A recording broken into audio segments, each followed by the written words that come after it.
ഡാ കഴിവേ എനിക്ക് സമയം ഇപ്പോ 7 ആയി. കോഫി കുടിക്കാൻ താഴേക്ക് വാ. ഓ ഇത്ര പെട്ടെന്ന് 7 മണിയായോ? ആ ഏട്ടാ വാതില് തല്ലി പൊടിക്കണ്ട, ഞാൻ എന്താ വരുവാ. പെട്ടെന്ന് എണീറ്റ് വാ താഴേക്ക്, ഓഫീസിൽ പോകാനുള്ളതാ.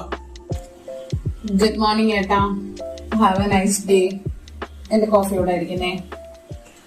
Good morning. കോഫി നിന്റെ മുന്നിൽ തന്നെയാണ് ഇരിക്കുന്നത്, നിനക്ക് വന്നൊന്ന് കണ്ണു കാണാതായോടാ. ഓ ഇതെന്റെ അടുത്തുണ്ടായിരുന്നു, സോറി ഞാൻ ശ്രദ്ധിച്ചില്ല. ഇന്നെന്താ പ്ലാനിങ്? ഇന്നെന്താ പ്രത്യേകിച്ച് പ്ലാനിങ്, എന്നത്തെയും പോലെ തന്നെ ഒരു ഡേ സ്റ്റാർട്ട് ചെയ്യുന്നു, എൻഡ് ഓഫ് ദ ഡേ നമ്മൾ കിടന്ന് ഉറങ്ങുന്നു, അതൊക്കെ തന്നെ. എന്താന്ന് ഉറങ്ങുന്നോ? ഓഫ് എന്റെ പൊന്നേട്ടാ, നിനക്ക് ഉറക്കം വെച്ചത് മാത്രമേ ഉള്ളൂ. ഓ എന്റെ ഏടാ, ഞാൻ ഉറക്കത്തെ പറ്റിയല്ല ഞാൻ നിന്നോട് പറഞ്ഞത്. അതായത് നമ്മളൊരു ഡേ സ്റ്റാർട്ട് ചെയ്യുന്നത് എന്ന് പറയുമ്പോൾ രാവിലെ ഉറക്കം എണീക്കുമ്പോഴാണല്ലോ. ഉറക്കം എണീച്ചിട്ട് പിന്നെ ആ ഒരു ദിവസത്തെ കാര്യങ്ങളെല്ലാം ചെയ്ത് കഴിഞ്ഞതിന് ശേഷം ആ ഒരു ഡേ അവസാനിക്കുന്നത് നമ്മൾ രാത്രി ഫുഡൊക്കെ കഴിച്ച് പോയി കിടന്ന് നമ്മൾ ഉറങ്ങുമ്പോഴാണല്ലോ. ഞാൻ അതാണ് ഉദ്ദേശിച്ചത്. നീ കൂടുതൽ കാട് കയറി ചിന്തിക്കാൻ നിൽക്കണ്ട. ഓക്കെ എന്തെങ്കിലും ഒരു കാര്യം എന്റെ ഏട്ടന് കിട്ടിയാ മതി, പിന്നെ അതിനെ പറ്റി പറയാൻ 100 കാരണങ്ങളുണ്ടാവും. വാട്ടവർ, അത് വിട്ടേക്കും. ഞാൻ ചോദിച്ചത് അതല്ല, ഇന്ന് ഓഫീസിലുള്ള കാര്യങ്ങൾ എന്തൊക്കെയാണെന്നാ ചോദിച്ചത്. ഇന്ന് ഓഫീസിൽ പ്രത്യേകിച്ച് ഒരു കാര്യങ്ങളും ഇല്ല. പെൻഡിങ് വർക്ക്സ് കുറെ ഉണ്ട്, അത് ചെയ്ത് കംപ്ലീറ്റ് ആക്കാം. പിന്നെ കുറച്ച് ഡീൽസും കാര്യങ്ങളും ഉണ്ട്, അത് നമ്മൾ ഓൾറെഡി സെറ്റ് ചെയ്തിട്ടുള്ള കാര്യങ്ങളാണ്. പിന്നെ അവിടേക്ക് ഒന്ന് പോയി വിസിറ്റ് ചെയ്യുക. പിന്നെ ചാർട്ട് ചെയ്തിരിക്കുന്ന പ്രോഗ്രാംസ് എന്താന്ന് എനിക്ക് കൂടുതലായിട്ട് അറിയില്ല. എന്റെ PA ടെസ്റ്റിക്ക് മാത്രമേ ബാക്കിയുള്ള കാര്യങ്ങളൊക്കെ അറിയുള്ളൂ. എനിക്ക് പെട്ടെന്ന് തന്നെ പോകണം ഓഫീസിലേക്ക്. കുറച്ച് പെൻഡിങ് വർക്ക്സ് ഉണ്ടെന്ന് പറഞ്ഞല്ലോ, അത് കംപ്ലീറ്റ് ചെയ്യാനുണ്ട്. ഓ അങ്ങനെയാണോ? എന്നാ പിന്നെ സമയം അധികം വൈകിപ്പിക്കണ്ട, പെട്ടെന്ന് ഫ്രഷ് ആയിട്ട് ഇറങ്ങാൻ നോക്ക്.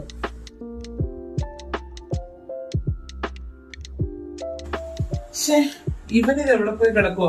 എനിക്ക് ഓഫീസിൽ പോകണമെന്ന് ഞാൻ പറഞ്ഞതല്ലേ, പിന്നെ എന്ത് ഇവൻ ലേറ്റ് ആകുന്നേ? ഓ സോറി ഏട്ടാ, ഏട്ടൻ ഇവിടെ വെയിറ്റ് ചെയ്ത് നിൽപ്പുണ്ടായിരുന്നു എന്നെ. ഏട്ടനെന്താ വിട്ടോ? ഞാനിപ്പോ സ്ട്രൈറ്റ് ഓഫീസിലേക്കല്ല വരുന്നത്. ഓഫീസിലേക്ക് വരുന്നില്ലെന്നോ? പിന്നെ നീ ഇതെവിടേക്കാ പോകുന്നേ? ഓ സോറി ഏട്ടാ, ഞാൻ ഇന്നലെ സംസാരിച്ചോണ്ടിരുന്നപ്പോ ഒരു കാര്യം പറയാൻ മറന്നുപോയി. ഞാൻ അങ്കിൾ ജോണിനെ ഒന്ന് കാണാൻ വേണ്ടി പോവാ. അങ്കിൾ ജോണിനെ കാണാനോ? അത് നീ ഇന്നലെ പോയതല്ലേ, പിന്നെന്താ പ്രത്യേകിച്ച് ഇന്നൊരു യാത്ര? അങ്കിൾ ജോണിനെ കാണാനാണോ അതോ ഇനി? ഒന്ന് പോയേട്ടാ, ഞാൻ പോകുന്നത് അങ്കിൾ ജോണിനെ കാണാൻ തന്നെയാ, അല്ലാതെ വേറെ ഒന്നിനുമല്ല.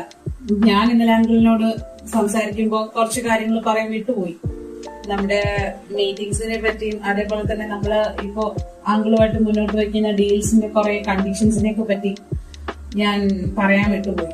കുറച്ച് പപ്പയും അമ്മയൊക്കെ പറ്റി പറഞ്ഞപ്പോ കുറച്ച് ഇമോഷണൽ സിറ്റുവേഷൻ ആയപ്പോ ഞാൻ ഇത് വിട്ടുപോയതാ. അതാ കാര്യം. അത് മാത്രല്ല, തിരിച്ച് പെട്ടെന്ന് തന്നെ ഷെഡ്യൂൾ ചെയ്ത പ്രകാരം എനിക്ക് ഓർഫണേജിലേക്ക് എത്തണമായിരുന്നു. ആ ഒരു ധൃതിയുടെ ഇടയിൽ പറയാൻ വിട്ടതാ. മാത്രല്ല അങ്കിൾ ഇന്നലെ നൈറ്റിനെ വിളിക്കാന്ന് പറഞ്ഞിട്ടുണ്ടായിരുന്നു, ഇതുവരെയും കോള് വന്നിട്ടില്ല. ബാക്കി ഡീറ്റെയിൽസ് കോൾ ചെയ്യുമ്പോ പറയാന്നാ പറഞ്ഞത്. ഇതിപ്പോ നമ്മൾ അങ്ങോട്ട് മുൻകൈ എടുത്തില്ലെങ്കില് അവരെന്താ കരുതാ, അതുകൊണ്ട് ഒന്ന് അങ്കിളിനെ പോയി കണ്ടിട്ട് വരാന്ന് കരുതി. അവരോ? ഏവര്? നീ അങ്കിൾ ജോണുമായിട്ടല്ലേ മീറ്റിംഗിന്റെ ഡീൽസ് ഒക്കെ നടത്തുന്നത്, അല്ലാതെ അവരുമായിട്ടല്ലോ. അങ്ങനെയല്ല, ഞാൻ അങ്കിൾ ജോണിനെ തന്നെയാ ഉദ്ദേശിച്ചത്. പക്ഷെ പറഞ്ഞു വന്നപ്പോ അവർ എന്നായിപ്പോയതാ.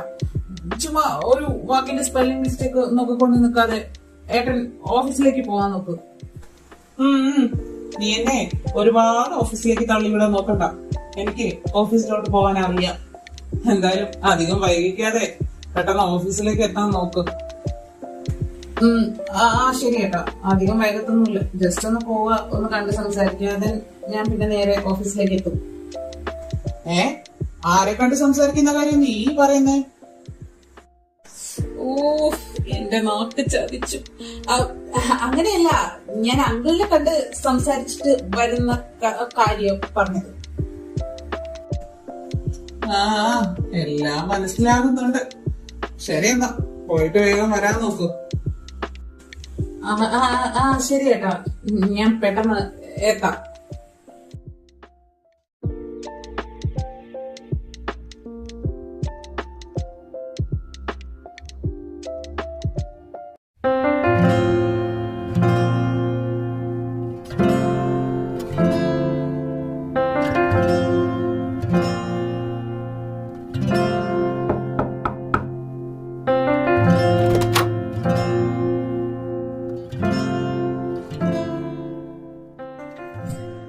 Hi Juan.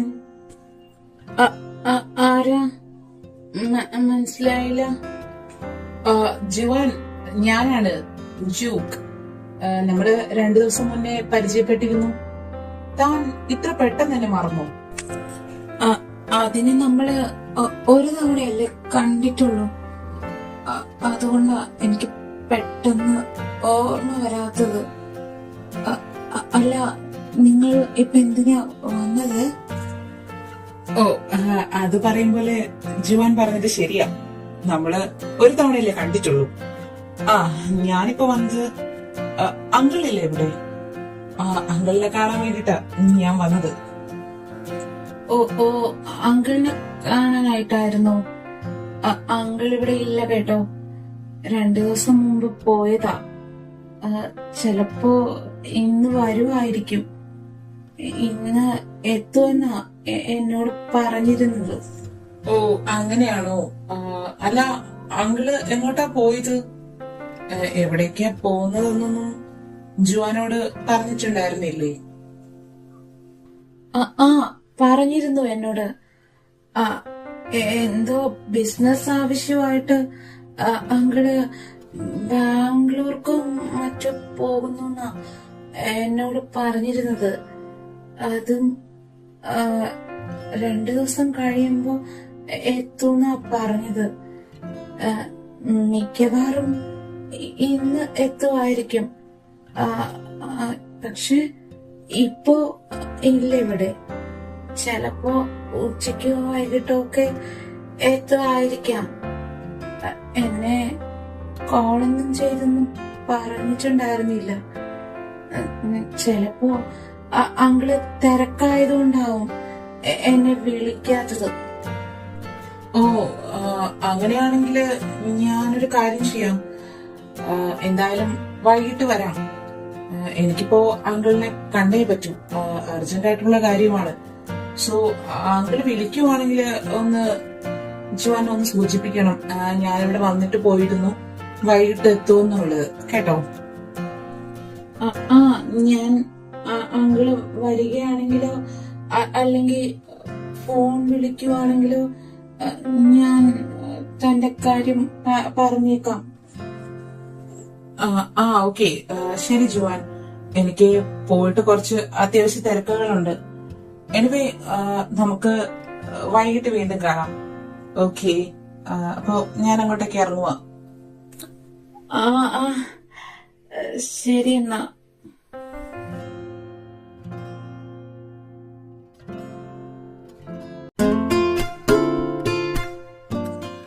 May I get in Mr. Derek Daniel? Yes. ഓ, നീ ആയിരുന്നോ? എപ്പോഴാ എത്തി? എന്തായി പോയ കാര്യങ്ങളൊക്കെ? അങ്കിളിനെ കണ്ടോ?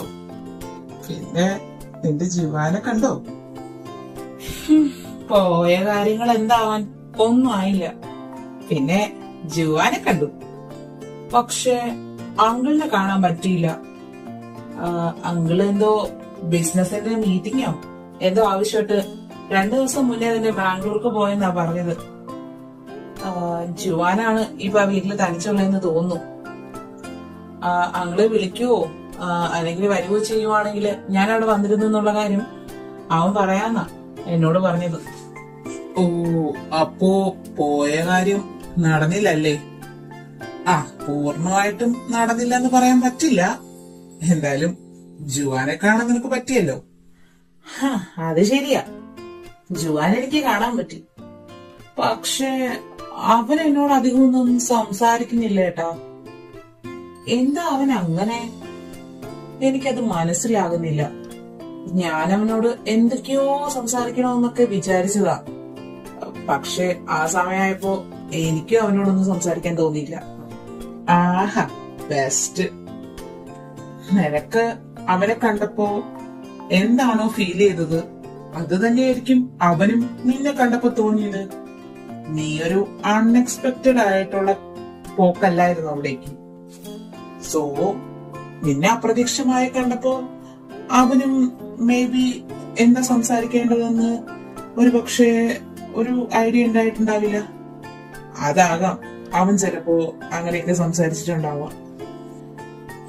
അത് ശരിയാ, ഏട്ടൻ പറഞ്ഞതുപോലെ അൺഎക്സ്പെക്റ്റഡ് ആയിട്ട് എന്നെ കണ്ടതുകൊണ്ടായിരിക്കും അവന് എന്താ സംസാരിക്കേണ്ടെന്ന് ഒരു ഐഡിയ ഇല്ലാതിരുന്നത്. എന്തെങ്കിലും ആയിക്കൊണ്ട് പോട്ടെ. പിന്നെ ഏട്ടാ, ഞാനിന്ന് ഈവനിങ് കുറച്ച് നേരത്തെ ഓഫീസിൽ നിന്ന് ഇറങ്ങും. അല്ല, നീ എന്തിനാ ഇന്ന് ഈവനിങ് നേരത്തെ ഇറങ്ങുന്നത്? രാവിലെ നീ വന്നതേ ലേറ്റ് ആയിട്ട് ഓഫീസിലേക്ക്, എന്നിട്ട് ഇന്ന് തന്നെ നിനക്ക് നേരത്തെ ഇറങ്ങണോ? എന്താ കാര്യം?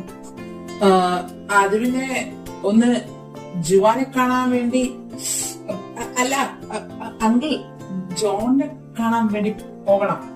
ഈവനിങ് എത്തുന്ന എന്നോട് ജുവാൻ പറഞ്ഞത്.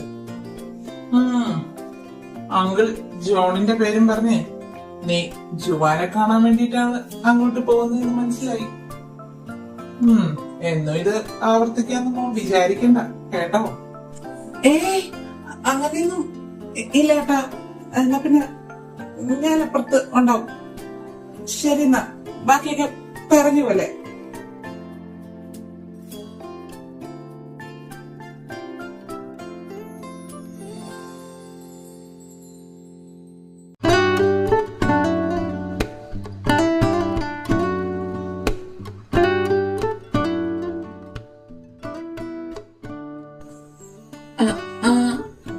ഹായ്, എന്താ? ഓ, താൻ ഇത്ര പെട്ടെന്ന് മറന്നു പോയോ? ഞാനിന്ന് രാവിലെ വന്നപ്പോ പറഞ്ഞതാണല്ലോ അങ്കിളിനെ അർജന്റ് ആയിട്ട് കാണണമെന്ന്. സോ അങ്കിൾ എവിടെ? അങ്കിളിനെ വിളിക്കൂ. എനിക്ക് ഓർമ്മയുണ്ട് നിങ്ങൾ ഇന്ന് രാവിലെ ഇവിടെ വന്നത്. പക്ഷേ അങ്കിൾ ഇതുവരെയും വന്നിട്ടില്ല. ഓ, അങ്കിൾ ഇതുവരെയും വന്നിട്ടില്ലേ? അതെന്താ അങ്കിള് ലേറ്റ് ആകുന്നത്? ഇനി എന്തെങ്കിലും തിരക്കായിട്ടാകാം. അല്ല, ജുവാൻ വിളിച്ച് ചോദിച്ചില്ലേ അങ്കിളിനെ? അങ്കിൾ എനിക്ക് നമ്പർ തരാമെന്ന് പറഞ്ഞിട്ട് ആക്ച്വലി നമ്പർ തന്നിട്ടുണ്ടായിരുന്നില്ല. അത് പിന്നെ ഞാൻ അങ്ങോട്ട് വിളിച്ചില്ല. അങ്കിൾ എന്നെ തിരക്ക് കഴിയുമ്പോ ഇങ്ങോട്ട് വിളിക്കാന്നാ പറഞ്ഞത്. അതാ ഞാൻ വിളിക്കാഞ്ഞത്. ഓക്കെ, എന്തായാലും അങ്കിളിന്ന് വരുമെന്നല്ലേ പറഞ്ഞത്. ഞാനിവിടെ കുറച്ച് സമയം വെയിറ്റ് ചെയ്യാം.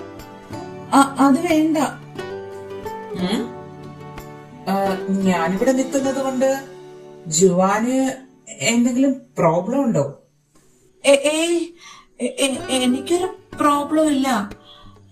അല്ല, ഞാൻ പറഞ്ഞതിങ്ങനെ പുറത്ത് നിക്കണ്ടെന്ന് വിചാരിച്ചിട്ടാ. ഒരു അകത്തേക്കിരിക്കാം. ഓ, അങ്ങനെയായിരുന്നു. ഓക്കെ, ഇവിടെ ഇരുന്നോളൂ. ഞാൻ കുടിക്കാൻ എന്തെങ്കിലും എടുക്കാം. അല്ല, നിങ്ങക്ക് കുടിക്കാൻ എന്താ വേണ്ടേ? ടീയോ കോഫി ഓർ ജ്യൂസ് എന്താ വേണ്ടത്? വേണ്ട ജോൺ, താന് എനിക്ക് വേണ്ടി ഒന്നും കുടിക്കാൻ ഉണ്ടാക്കാനായിട്ട് കഷ്ടപ്പെടണമെന്നൊന്നുമില്ല. വേണ്ട, നോ താങ്ക്സ്. എനിക്ക് ബുദ്ധിമുട്ടൊന്നുമില്ല. വീട്ടിൽ വരുന്ന ഒരാളെ സ്വീകരിക്കേണ്ടത് നമ്മുടെ ഉത്തരവാദിത്വമാണല്ലോ. അപ്പോ എന്താ നിങ്ങൾക്ക് കുടിക്കാൻ വേണ്ടെന്ന് അറിഞ്ഞിരുന്നെങ്കിൽ വളരെ ഒരു സന്തോഷകരമായേനെ. എന്താ വേണ്ടെന്ന് ഒന്ന് പറയാമോ? Okay okay. എനിക്ക് കോഫി മതി. ഞാൻ ഈ ഒരു ഈവനിങ് ടൈമിലൊക്കെ കോഫിയെ കുടിക്കാറ്. സോ കോഫി മതി. തന്റെ കൈപുണ്യം ഒന്നറിയട്ടെ ഞാൻ. ഓക്കെ, ഒരു 15 മിനിറ്റ് ഞാൻ പെട്ടെന്ന് കോഫി ഉണ്ടാക്കിക്കൊണ്ട് വരാം കേട്ടോ.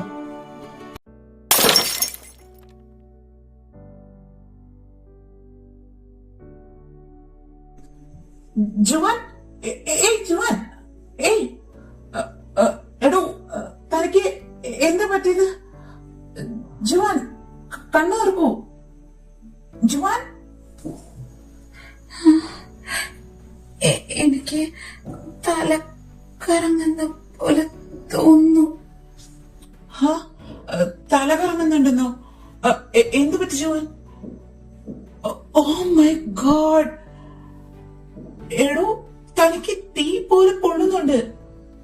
നല്ലതുപോലെ പനിക്കുവാ. എന്നിട്ടാണോ താൻ ഇത്രയും നേരം ഇങ്ങനെ ഈ പനി വെച്ചിട്ടിരുന്നത്? വാ, എനിക്ക് നമുക്ക് ഹോസ്പിറ്റലിലേക്ക് പോവാം. വേണ്ട, ഹോസ്പിറ്റലിലേക്കൊന്നും പോകണ്ട. ടാബ്ലറ്റ് കഴിച്ചാൽ മാറും. എന്നെ ഒന്ന് റൂം വരെ എത്തിക്കാവോ? എനിക്ക് ഇവിടുന്ന് എണീക്കാൻ പറ്റുന്നില്ല. അതാ. അതൊന്നും പറഞ്ഞാൻ പറ്റില്ല ജുവാൻ. ഒന്നാമത് അങ്കിളും കൂടെ ഇവിടെ ഇല്ലാത്തതാ. സോ താനിത്രയും വയ്യാതെ ഇത്രയും ടയേർഡായിട്ടിരിക്കുമ്പോ നോ ടാബ്ലറ്റ്സ് ഒന്നും എടുക്കാൻ നിൽക്കണ്ട. ഹോസ്പിറ്റലിലേക്ക് പോകാം. എണീക്കൂ, എന്റെ കാറിൽ പോകാം. അതൊന്നും വേണ്ട. എന്റെ കയ്യില് ടാബ്ലറ്റ് ഉണ്ട്. സാധാരണ പനി വന്ന അത് കഴിക്കുമ്പോ എനിക്ക് മാറുന്നതാ. അത് കഴിക്കാം. കഴിച്ചിട്ട് കുറഞ്ഞിട്ടില്ലെങ്കിൽ ഹോസ്പിറ്റലിലേക്ക് പോയാ പോരെ? താൻ സ്ഥിരമായിട്ട് കഴിക്കുന്ന ടാബ്ലറ്റ് ആണെന്നല്ലേ പറഞ്ഞത്. സോ തന്റെ നിർബന്ധപ്രകാരമോ ഞാനിത് അക്സെപ്റ്റ് ചെയ്യുന്നത്. എന്തായാലും താൻ അതൊന്ന് കഴിച്ചു നോക്ക്. കുറഞ്ഞിട്ടില്ലെങ്കിൽ ഹോസ്പിറ്റലിലേക്ക് പോകാം. എന്നെ ഒന്ന് റൂമിലേക്ക് എത്തിക്കാവോ? അതിനിപ്പോ എന്താ, ഞാൻ തന്നെ റൂമിലേക്ക് എത്തിക്കാൻ ജുവാൻ. പതിയെ എണീക്ക്. Thank you so much.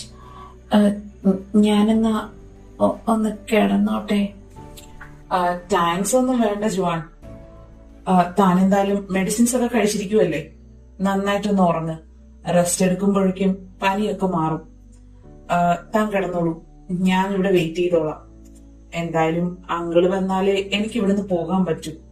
തന്നെ ഈ ഒരു സിറ്റുവേഷനിലാക്കി ഞാൻ പോകുന്നതും ശരിയല്ല. സോ താൻ ഉറങ്ങിക്കോളൂ. എനിക്ക് അങ്കിളിനെ അർജന്റ് ആയിട്ട് കാണാനുള്ളതാ. താൻ വിശ്രമിക്കൂ. ശരി, എന്നാ നിങ്ങളിവിടെ വെയിറ്റ് ചെയ്യൂ. അങ്കിള് ചിലപ്പോ കുറച്ച് കഴിയുമ്പോ എത്തുമായിരിക്കും. ജുവാൻ, എന്തായാലും താൻ ഉറങ്ങിക്കോ. ഞാനിവിടെ തന്നെ ഉണ്ടാവും.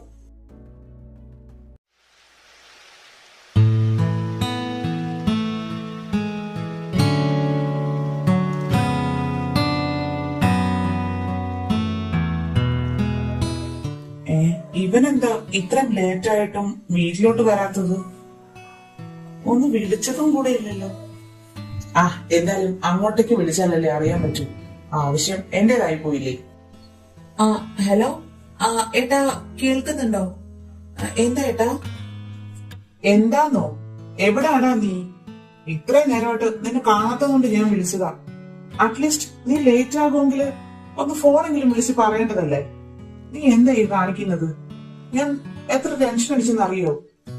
ഓ, ഐ എം സോറി ഏട്ടാ. ഞാൻ ഏട്ടനോട് പറഞ്ഞിട്ടുണ്ടായിരുന്നില്ലേ ഈവനിങ് അങ്കിളിന്റെ വീട്ടിലേക്ക് വരുമെന്ന്. ഞാന് ഇവിടേക്ക് വന്നതാ. അപ്പോ അങ്കിൾ ഇവിടെ ഇല്ല. അങ്ങനെ കുറച്ചു സമയം വെയിറ്റ് ചെയ്ത് ഇവിടെ നിക്കാന്ന് വിചാരിക്കുകയായിരുന്നു. അങ്ങനെ വെയിറ്റ് ചെയ്യുന്ന സമയത്താ ജുവാൻ ഇവിടെ തലചുറ്റി വീണത്. അവനാണെങ്കില് തീരെ സുഖമില്ല, നല്ലപോലെ പനിക്കുന്നുണ്ട്. ഈ ഒരു സിറ്റുവേഷനില് നമ്മളൊക്കെ മനുഷ്യരല്ലേ, എങ്ങനെയാ ഒറ്റയ്ക്ക് ഇട്ടിട്ട് പോകുന്നത്? അങ്കിളാണേല് ഇതുവരെ വന്നിട്ടുമില്ല. അങ്കിള് വന്നാലുടനെ തന്നെ ഞാൻ അങ്ങോട്ട് വീട്ടിലോട്ട് എത്തായേട്ടാ. ഓ അയ്യോ, ജുവാന് ഇപ്പൊ എങ്ങനെയുണ്ട്? എന്തായാലും നീ അങ്കിള് വന്നതിന് ശേഷം വന്നാ മതി. അതുവരെ അവന്റെ അടുത്തിരിക്കേ. ഇപ്പോ ജുവാൻ കിടക്കുവാണ്. ടാബ്ലറ്റ്സ് ഒക്കെ കഴിച്ചു. എടാ, അവന് ഇത്രയും സുഖമില്ലാതെ ഇരുന്നിട്ട് നീ ഹോസ്പിറ്റലിൽ കൊണ്ടുപോകാതെ ടാബ്ലറ്റ്സ് കൊടുത്താൽ എങ്ങനെ ശരിയാകും? ഒന്നാമത് ഇപ്പോഴത്തെ പനിയൊക്കെയാ, നമുക്കൊന്നും പറയാൻ പറ്റില്ല. അതുകൊണ്ട് വെച്ചോണ്ടിരിക്കാതെ ഹോസ്പിറ്റലിലേക്ക് കൊണ്ടുപോകാൻ നോക്ക്. എന്റെ പൊന്നേട്ടാ, ഞാൻ ജുവാനോട് 1000 വട്ടം പറഞ്ഞാണ് ഹോസ്പിറ്റലിലേക്ക് പോവാന്ന്. പക്ഷെ അവനാണെങ്കിൽ വരാൻ കൂട്ടാക്കിയിട്ടില്ലായിരുന്നു. അവന് നേരത്തെ ഇതുപോലെ സുഖമില്ലാണ്ടാകുമ്പോ ഡോക്ടർ എഴുതി കൊടുത്ത ടാബ്ലറ്റ്സ് കയ്യിലിരിപ്പുണ്ട്. അത് കഴിച്ചു കഴിഞ്ഞാല് അസുഖം മാറും എന്നൊക്കെയാ അവൻ എന്നോട് പറഞ്ഞത്.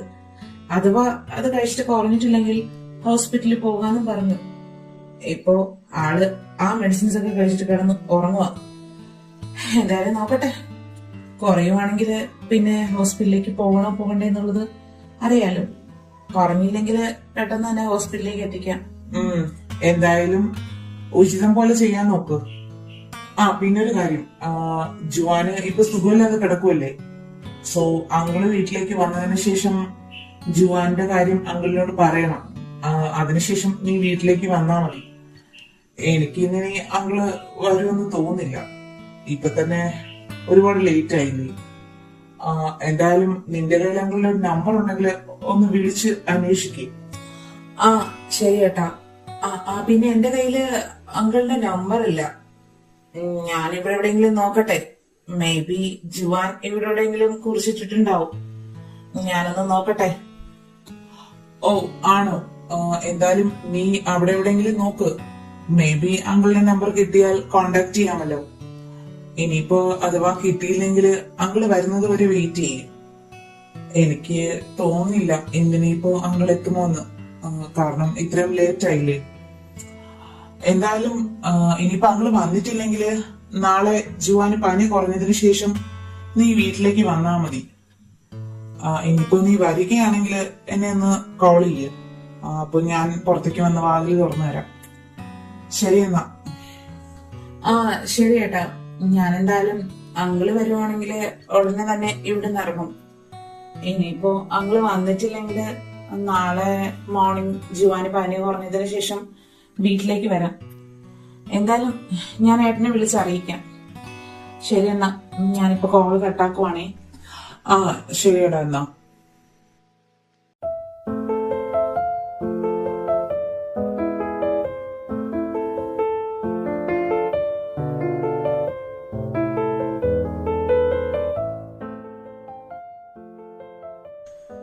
ഇന്നേ ദിവസം പിന്നിലെ സന്തോഷവും സമാധാനവും ഹൃദയത്തിൽ പതിപ്പിച്ച രാവ്. അപമാനവും തിരസ്കാരവും കൊണ്ട് വേദനിക്കേണ്ടി വന്ന പ്രകാശപൂരിതമായ ഈ ഓർമ്മ ദിനത്തിൽ വിണ്ണിലെ വെണ്ണക്ഷത്രം മണ്ണിലേക്ക്, മനുഷ്യന്റെ ഇല്ലായ്മയിലേക്ക് ഇറങ്ങി വന്ന വെളിച്ചത്തിന്റെ ഉത്സവം. അതെ, ഇന്ന് ക്രിസ്മസ് രാവ്. ഈ ദിവസത്തിന്റെ പ്രത്യേകത ഇത് മാത്രല്ല കേട്ടോ. ജുവാൻ എബ്രഹാം എന്ന എന്റെ 13th ബർത്ത്ഡേ കൂടെയാണ്. ഞാൻ അവസാനമായി മനസ്സ് തുറന്ന് സന്തോഷദിനം. പതിവ് പോലെ സ്കൂളിൽ നിന്ന് വന്നു. ഞാൻ വന്ന പാടെ അമ്മയുടെ അടുത്ത് ഓടിപ്പോയി. അമ്മ എനിക്ക് ബർത്ത്ഡേ സ്പെഷ്യലായിട്ട് പായസവും കേക്കും ഒക്കെ ഉണ്ടാക്കി തന്നു. ഞാൻ സ്കൂളിൽ നിന്ന് വന്നപ്പോഴേക്കും വീട് മൊത്തം അലങ്കരിച്ചിരിക്കുമായിരുന്നു. അതിനേക്കാൾ ഞാൻ ഏറ്റവും കൂടുതൽ വെയിറ്റ് ചെയ്തിരുന്നത് എന്റെ അച്ഛനെയാണ്. കാരണം എല്ലാ ബർത്ത്ഡേക്കും അച്ഛൻ ഇഷ്ടമുള്ള ബർത്ത്ഡേ ഗിഫ്റ്റ് വാങ്ങിത്തരും. ബട്ട് ഈ പ്രാവശ്യം ഞാൻ അച്ഛനോട് ആവശ്യപ്പെട്ടു എനിക്കൊരു സാധനം വാങ്ങിത്തരണമെന്ന്. എന്താണെന്നല്ലേ ആലോചിക്കുന്നത്? Skating shoes. സ്കേറ്റിംഗ് ഷൂസിനെ പറ്റിയുള്ള ആഗ്രഹം തുടങ്ങിയിട്ട് ഇന്നും ഇന്നലെ ഒന്നും അല്ല കേട്ടോ. സ്കേറ്റിംഗ് ഷൂസിനോടുള്ള മോഹം തുടങ്ങിയിട്ട് ഇന്നും ഇന്നലെ ഒന്നും അല്ല കേട്ടോ. കഴിഞ്ഞ 3 വർഷം കൊണ്ട് ഞാൻ ആഗ്രഹിക്കുന്ന സാധനമാണിത്. ബട്ട് ഈ ഒരു അവസരത്തിന് വേണ്ടി കാത്തിരിക്കുമായിരുന്നു അച്ഛനോട് ഇതൊന്ന് പറയാൻ വേണ്ടി. എന്റെ പ്രതീക്ഷയൊക്കെ തെറ്റിച്ചുകൊണ്ടാണ് എന്റെ ബർത്ത്ഡേയുടെ തലേ ദിവസം അച്ഛൻ എന്നോട് എന്ത് ഗിഫ്റ്റ് വേണമെന്ന് ചോദിച്ചത്. പിന്നെ ഒട്ടും വൈകാതൊന്നുമില്ല എന്റെ മനസ്സിലെ ആഗ്രഹം അങ്ങ് പ്രകടിപ്പിച്ചു. സോ ഞാനിപ്പോ ആ ഗിഫ്റ്റിന് വേണ്ടി വെയിറ്റിംഗ് ആണ്. വെയിറ്റ് ചെയ്ത് അവസാനം അച്ഛൻ വന്നു. പക്ഷെ എന്റെ ഗിഫ്റ്റ് മാത്രം കയ്യിലില്ല. ചോദിച്ചപ്പോ അച്ഛൻ ഓഫീസിൽ നിന്ന് ഇറങ്ങാൻ ലേറ്റ് ആയതുകൊണ്ട് ഷോപ്സ് ഒക്കെ ക്ലോസ്ഡ് ആയി പോയി, അതുകൊണ്ട് നാളെ വാങ്ങിത്തരാമെന്ന് എക്സ്ക്യൂസ് പറഞ്ഞു. ഗിഫ്റ്റ് കിട്ടാത്ത നിരാശ എനിക്കുണ്ടെങ്കിലും നാളെ കിട്ടുമല്ലോ എന്ന സന്തോഷം എനിക്കുണ്ട്. ഈ കാത്തിരിപ്പിന് ഒരു സുഖമാണെന്നല്ലേ പറയുന്നത് എല്ലാവരും. അതുപോലെ ആഗ്രഹിച്ച സാധനം കൈ കിട്ടുമ്പോ നമ്മളതൊരിക്കലും മറക്കില്ല. അങ്ങനെ ബർത്ത്ഡേ ഫംഗ്ഷനൊക്കെ വളരെ നന്നായി തന്നെ അവസാനിച്ചു. സ്കേറ്റിംഗ് ഷൂസ് കിട്ടാത്തതിന്റെ വിഷമം എന്റെ മനസ്സിലുണ്ടായിരുന്നു. അത് മനസ്സിലാക്കിയിട്ടാകണം അച്ഛയുടെ 11 o'clock ആയപ്പോ ഞങ്ങളോടായി പറഞ്ഞു സിനിമ കാണാൻ പോകാന്ന്. ബിസിനസ് തിരക്കുകളും മീറ്റിംഗ്സും ഒക്കെ കാരണം അച്ഛനെ ഫ്രീ ആയി കിട്ടാത്തത് കൊണ്ട് തന്നെ അച്ഛൻ സിനിമ കാണാൻ പോകാൻ വിളിച്ചപ്പോ ഞാനും അമ്മയും പോകാൻ സമ്മതം വഹിച്ചു. എനിക്ക് ഇന്നും ഓർമ്മയുണ്ട്, ഞങ്ങള് 3 പേരും അവസാനമായി സന്തോഷിച്ച് ഒരുമിച്ച് കൂടിയ ആ ദിവസം. സിനിമയൊക്കെ കണ്ട് സന്തോഷത്തോടെ തിരിച്ചു വരുന്ന വഴിക്ക് ഒരു ഐസ്ക്രീം ഷോപ്പോ ഓപ്പൺ ആയിരിക്കുന്നത് കണ്ടു. അത് കണ്ടപ്പോ എനിക്ക് ഐസ്ക്രീം കഴിക്കണമെന്ന് ആഗ്രഹവും വാശിയും ഒക്കെ തോന്നി. ഞാന് അച്ഛനോടും അമ്മയോടും എനിക്ക് ഐസ്ക്രീം വേണമെന്ന് പറഞ്ഞു. ഈ രാത്രി ഐസ്ക്രീം കഴിച്ച പനി പിടിക്കുമെന്ന് പറഞ്ഞ് അമ്മ എന്നെ ശാസിച്ചെങ്കിലും അച്ഛൻ എനിക്ക് സപ്പോർട്ട് തന്നു. അച്ഛൻ സമ്മതിച്ചത് പ്രകാരം ഞാൻ ഐസ്ക്രീം പാർലറിലേക്ക് ഐസ്ക്രീം വാങ്ങാനായി ഓടി. ആ സമയമായിരുന്നു എന്റെ ജീവിതത്തിലെ നിറങ്ങൾ മങ്ങിയ നിമിഷം. ഐസ്ക്രീം വാങ്ങി തിരിയുമ്പോ ഞാൻ കണ്ടത് ചീറി പാഞ്ഞു വന്ന ഒരു ലോറി ഞങ്ങളുടെ കാറിലിടിക്കുന്നതാണ്. ആ സംഭവം എന്റെ കൺമുന്നിൽ നടക്കുമ്പോ എന്റെ അമ്മയച്ഛൻ എന്നെ നോക്കിക്കൊണ്ട് കണ്ണീര് തീർത്തുകൊണ്ട് അവരുടെ ജീവൻ എന്നെ വിട്ടു പോകുന്നത് ഞാൻ കണ്ടു. അവരെ കരഞ്ഞുകൊണ്ട് അവരുടെ അടുത്തേക്ക് ഓടിപ്പോയപ്പോ ഞാൻ കണ്ടത് രക്തത്തിൽ കുളിച്ച് ജീവന് വേണ്ടി പിടയ്ക്കുന്ന എന്റെ മാതാപിതാക്കളെയാണ്. എന്റെ സ്വപ്നങ്ങളുടെ ആഗ്രഹങ്ങളുടെ ചീട്ട് കൊട്ടാരത്ത് തകർത്തെറിഞ്ഞ് എന്റെ ജീവിതം മാറ്റിമറിച്ച് നശിച്ച ദിനം. എന്റെ പാരന്റ്സിന്റെ വേർപാടിന് ശേഷം ഞാൻ ശരിക്കും ഒറ്റയ്ക്കായി പോയി. എന്റെ അമ്മയുടെ സിസ്റ്ററും ഹസ്ബൻഡും കൂടെ എന്നെ അവരുടെ വീട്ടിലേക്ക് കൊണ്ടുപോയി. ഒറ്റയ്ക്കായി പോയതിന്റെ വിഷമം എന്നെ വല്ലാതെ അലട്ടുന്നുണ്ടായിരുന്നു. എന്നാൽ അവരെന്നെ വളരെ നന്നായി തന്നെ പരിഗണിക്കുകയും നോക്കുകയും ഒക്കെ ചെയ്തു. അങ്കിളും ആന്റിയും എനിക്ക് അച്ഛനും അമ്മയും ഒക്കെയായി മാറി. അവരുടെ ഒരേ മകൻ എനിക്ക് എന്റെ സ്വന്തം സഹോദരനായി മാറി. ഏട്ടനും ഞാനും തമ്മിൽ 4 വയസ്സിന്റെ ഡിഫറൻസ് ഉണ്ട്. എങ്കിലും ഏട്ടൻ ശരിക്കും പറഞ്ഞ എനിക്കൊരു ബെസ്റ്റ് ഫ്രണ്ടും ബെസ്റ്റ് ബ്രദറും ഒക്കെയായിരുന്നു. ആ സമയത്ത് ഏട്ടന്റെ ആ ഒരു സാമീപ്യം ശരിക്കും പറഞ്ഞ എന്നെ സന്തോഷിപ്പിക്കുന്നുണ്ടായിരുന്നു. എന്നെ കെയർ ചെയ്യാനും സന്തോഷിപ്പിക്കാനും ഒക്കെ ഏട്ടൻ പ്രത്യേകം ശ്രദ്ധിച്ചിരുന്നു. പക്ഷേ അധികകാലം എനിക്ക് സന്തോഷം കിട്ടിയില്ല. ഏട്ടന്റെ നാട്ടിലെ പഠനം കഴിഞ്ഞപ്പോ ഏട്ടനെ അങ്കിൾ അബ്രോഡേക്ക് പഠിക്കാൻ അയച്ചു. അവിടേക്ക് പോകുന്നതിന് മുമ്പ് അവസാനമായി ഏട്ടനെ നോക്കിയൊരു നോട്ടമുണ്ട്. ശരിക്കും പറഞ്ഞ മുള്ളു ഹൃദയത്തെ കുത്തി തറക്കുന്ന പോലൊരു വേദനയായിരുന്നു എനിക്കിത്. അവിടുന്ന് ഞാൻ റിക്കവർ ആകാൻ കുറച്ച് സമയം എടുത്തു. അങ്കിളും ആന്റിയും എന്നെ സന്തോഷിപ്പിക്കാൻ പലതരം കാര്യങ്ങളും ചെയ്യുന്നത് ഞാൻ അറിഞ്ഞു. പിന്നെ ഇടയ്ക്കൊക്കെ ഏട്ടൻ എന്നെ ഫോൺ വിളിക്കുമായിരുന്നു. ഏട്ടന്റെ ആ ഒരു വിളി മതിയായിരുന്നു എന്റെ മനസ്സിന്ന് ശാന്തമാകാൻ. അങ്കിളും ആന്റിയും എന്നെ പ്രത്യേകം ശ്രദ്ധിച്ചിരുന്നു. അങ്ങനെ ഞാൻ അവരുമായി പൊരുത്തപ്പെട്ടു പോകുന്ന ആ സമയങ്ങൾ ശരിക്കും ഒരു പുതിയ ജീവിതം തുടങ്ങിയെന്ന് എനിക്ക് തോന്നി. ഏട്ടൻ പോയി കുറച്ചു നാളുകൾ കഴിഞ്ഞതിന് ശേഷം ശരിക്കും പറഞ്ഞാൽ എനിക്ക് ഇന്നും ഓർമ്മയുണ്ട്, കുറച്ച് മാസങ്ങൾ കഴിഞ്ഞതിന് ശേഷം ഒരു ദിവസം അങ്കിളിന്റെ അലർച്ച കേട്ടാ ഞാൻ ഓടി ചെല്ലുന്നത്. അവിടെ ചെല്ലുമ്പോ ഞാൻ കാണുന്ന കാഴ്ച തണുത്തു മരവിച്ച് വിറങ്ങലിച്ച് കിടക്കുന്ന ജീവനറ്റ എന്റെ ആന്റിയുടെ ശരീരത്തെയാണ്. ഞാനും അവളും മാറി മാറി വിളിച്ചിട്ട് ആന്റിക്ക് ഒരനക്കം പോലും ഉണ്ടായിരുന്നില്ല. പെട്ടെന്ന് തന്നെ ഞങ്ങളെ ഹോസ്പിറ്റലിൽ എത്തിച്ചു. അപ്പോഴറിഞ്ഞ് ആന്റി ഞങ്ങളെ വിട്ടു പോയെന്നു. എനിക്ക് താങ്ങാൻ പറ്റാവുന്നതിലും അപ്പുറമായിരുന്നു അത്. എന്നെക്കാൾ അങ്കിളും ഒരുപാട് തകർന്നു പോയിരുന്നു. പക്ഷെ എനിക്കിപ്പോഴും സംശയം ഉളവാക്കുന്നത് ആ പോസ്റ്റ്മോർട്ടം റിപ്പോർട്ടിൽ ഡോക്ടർ പറഞ്ഞ കാര്യമാണ്. ആന്റി സൂയിസൈഡ് ചെയ്താണ് മരിച്ചതെന്നും. എന്തിനായിരിക്കും അങ്ങനെ ചെയ്തിട്ടുണ്ടാവുക? അതിന് മാത്രം എന്ത് പ്രശ്ന ആന്റിക്കുള്ളത്? എനിക്കറിയില്ല. എനിക്ക് ആലോചിച്ചിട്ട് മനസ്സിലാവാത്ത കാര്യം അതാ. ആ ഒരു സൂയിസൈഡ് അറ്റംപ്റ്റ് എന്നെ ശരിക്കും പറഞ്ഞ ഇപ്പോഴും സംശയം ഉളവാക്കുന്നുണ്ട്. പക്ഷെ അതിന്റെ സത്യാവസ്ഥ ആരോട് ചോദിച്ച് മനസ്സിലാക്കും അറിയില്ല. പക്ഷെ മരിക്കുന്നതിന് മുമ്പ് ആന്റി എന്നോട് തലേദിവസം പറഞ്ഞൊരു കാര്യമുണ്ട്. ആര് എന്ത് ഡോക്യുമെന്റില് ഒപ്പിടാൻ പറഞ്ഞാലും ഒപ്പിട്ട് കൊടുക്കരുത് എന്ന്. അതെന്തിനാ എന്നോട് അങ്ങനെ പറഞ്ഞതെന്ന് എനിക്കറിയില്ല. അപ്പോഴെനിക്കൊന്നും ആന്റി പറഞ്ഞതിനെ പറ്റി മനസ്സിലായിട്ടുണ്ടായിരുന്നില്ല. പക്ഷേ പിറ്റേ ദിവസം അതിനെപ്പറ്റി ആന്റിയോട് ചോദിക്കാമെന്ന് കരുതിയപ്പോ ഞാൻ കാണുന്നത് എന്നെ വിട്ടുപോയ എന്റെ ആന്റിയാണ്. അങ്ങനെ